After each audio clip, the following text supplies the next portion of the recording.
আর এদিকে ডেপুটি ম্যাজিস্ট্রেটকে বিধায়কের ধমক। রামপুরহাটে ডেপুটি ম্যাজিস্ট্রেটের দফতরে ঢুকে বিধায়কের হুঁশিয়ারি। ডেপুটি ম্যাজিস্ট্রেটের বিরুদ্ধে টাকা নেওয়া ও অসহযোগিতার অভিযোগ। 1.5 বছর 2 বছর চাকরি আছে না, আপনি যদি নিজেকে সুযোগ না জেলে কিভাবে জেলে ঢোকাতে হবে জানেন আপনি? পুরো টাকা তুলেন আপনি। আমি একটা কথা বলি। কেন আপনি বললেন হোটেল ভাঙবো? আমি তো বলি বলেছেন আপনি আমার সামনে কমপ্লেন করেছেন।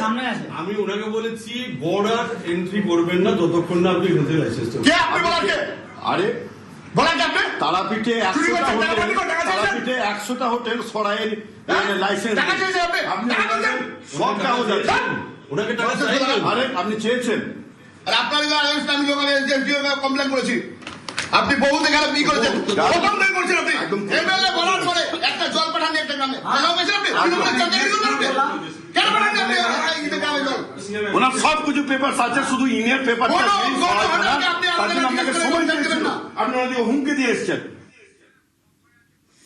বিধায়ক ধ্রুব সাহাকে অভিযোগ তারাপীঠের 2 হোটেল ব্যবসায়ীর, আর তারপরে ডেপুটি ম্যাজিস্ট্রেট সুশান্ত কুমার মাইতিকে ধমক। ধ্রুব সাহার অভিযোগ কি? অক্ষয় ধীবর রয়েছেন সঙ্গে। অক্ষয়, দেখো রুমেলা, তোমাকে ঘটনার সূত্রপাত জানিয়ে রাখি। আজকে রামপুরহাট বিধানসভার বিধায়ক ধ্রুব সাহা একটি বৈঠক করতে গেছিলেন এসডিও অফিসে। সেখানে তারাপীঠে 2 হোটেল ব্যবসায়ী হাজির হন এবং সেখানে হোটেল ব্যবসায়ীরা অভিযোগ করেন যে রামপুরহাট মহকুমা শাসকের দপ্তরের ডেপুটি ম্যাজিস্ট্রেট সুশান্ত কুমার মাইতি তিনি বিভিন্ন কারণে অসহযোগিতা করছেন এবং দুর্ব্যবহার করছেন। একটি হোটেলের যিনি ম্যানেজার তিনি অভিযোগ করেন যে সরাই লাইসেন্সের জন্য 2 দিন সময় শুধুমাত্র দেওয়া হয়েছিল এবং তারপর তার হোটেল ভেঙে দেওয়া হবে যেমনটা হুমকি দেওয়া হয়েছিল।